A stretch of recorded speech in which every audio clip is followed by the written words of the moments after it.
చంద్రబాబు సర్కారు తీరు విస్మయకరంగా మారుతోంది. ప్రభుత్వం తీసుకుంటున్న నిర్ణయాలు ఆశ్చర్యంగా కనిపిస్తున్నాయి. అధికారికంగా ఒక నిర్ణయం తీసుకుని జీవో విడుదల చేసిన తర్వాత మళ్ళీ నెల రోజులు తిరగకముందే ఆ జీవోలో మొత్తం సారాంశాన్ని మార్చేస్తున్నటువంటి వైనం విడ్డూరంగా మారుతుంది.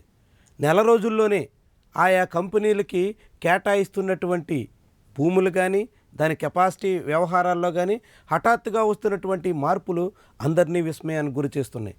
ఆఖరికి కేబినెట్ తీసుకున్న నిర్ణయాన్ని కూడా జీవోల్లో అమలు కావట్లేదు. ఎస్ఐపిబి లాంటి చోట్ల తీసుకుంటున్నటువంటి సీఎం సమక్షంలో తీసుకున్న నిర్ణయాలు కూడా మళ్ళీ అమాంతంగా మార్చేస్తున్నారు. అసలు ఏం జరుగుతుంది చంద్రబాబు సర్కారులో అనే అనుమానాలు వస్తున్నాయి. ఇంతగా వేగంగా నిర్ణయాలు మార్చేసుకుంటున్నటువంటి వైనం దేనికి సంకేతం అనే ప్రశ్నలు వినిపిస్తున్నాయి.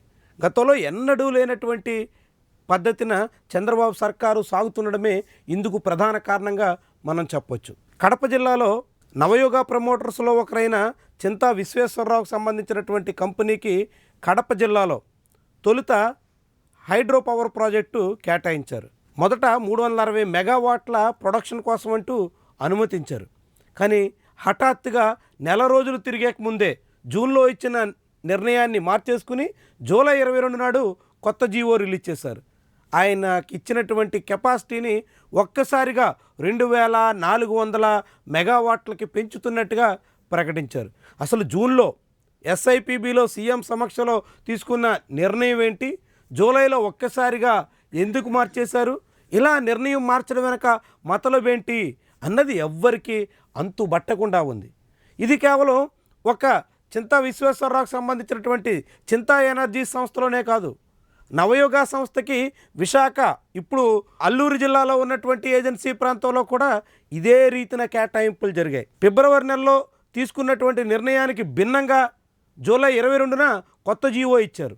అప్పుడు చేసినటువంటి కేటాయింపులకి అదనంగా కేటాయిస్తూ నిర్ణయం తీసుకున్నారు. ఇప్పటికే విశాఖ ఏజెన్సీలో ఆదివాసీలు చాలా పెద్ద స్థాయిలో ఆందోళన వ్యక్తం చేస్తున్నారు. హైడ్రో పవర్ ప్రాజెక్టుకి వ్యతిరేకంగా ఉద్యమం నడుస్తుంది.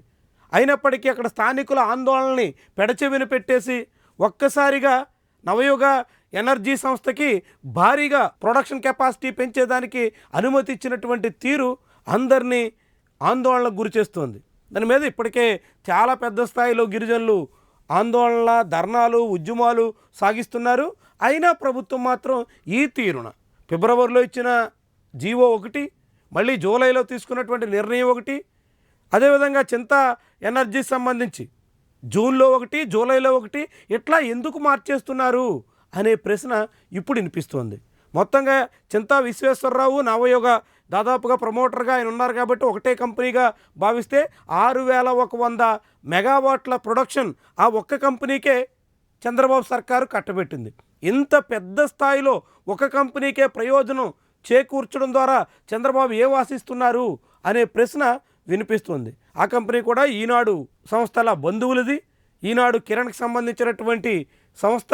అలాంటి ఈనాడు కిరణ్ బంధువుల సంస్థకి ఇంత భారీ నజరానాగా చంద్రబాబు సర్కారు కేటాయింపులు చేస్తున్నటువంటి వైనం అందరినీ ఆందోళనకు కూడా గురి చేస్తుంది. అయితే ఇదంతా చంద్రబాబు ఏం ధైర్యం చూసుకుని చేస్తున్నారు, ఇలా నిర్ణయాలు పదే పదే మారడం వెనుక కారణం ఏంటి, రేపొద్దున్న ప్రభుత్వం మారితే అనేక చట్టపరమైన, న్యాయపరమైన సవాళ్ళు ఉంటాయని తెలిసినప్పటికీ ఎందుకని ఇంత చెలరేగిపోతున్నారు అనే సందేహాలు చాలామందిలో వినిపిస్తున్నాయి. అయితే కేంద్రంలో, రాష్ట్రంలో ప్రభుత్వం ఎన్డీఏ ఉండడం, మోడీ ఆశీస్సులు పుష్కలంగా ఉండడం, దాన్ని చూసుకునే చంద్రబాబు ఇంతగా తన నిర్ణయాల్ని, తానే ప్రకటించినటువంటి జీవోల్ని, తానే చేసినటువంటి హామీల అమలుని ఇంతగా మార్చేస్తున్నటువంటి వైనం సాగుతున్నట్టు అంతా భావిస్తున్నారు.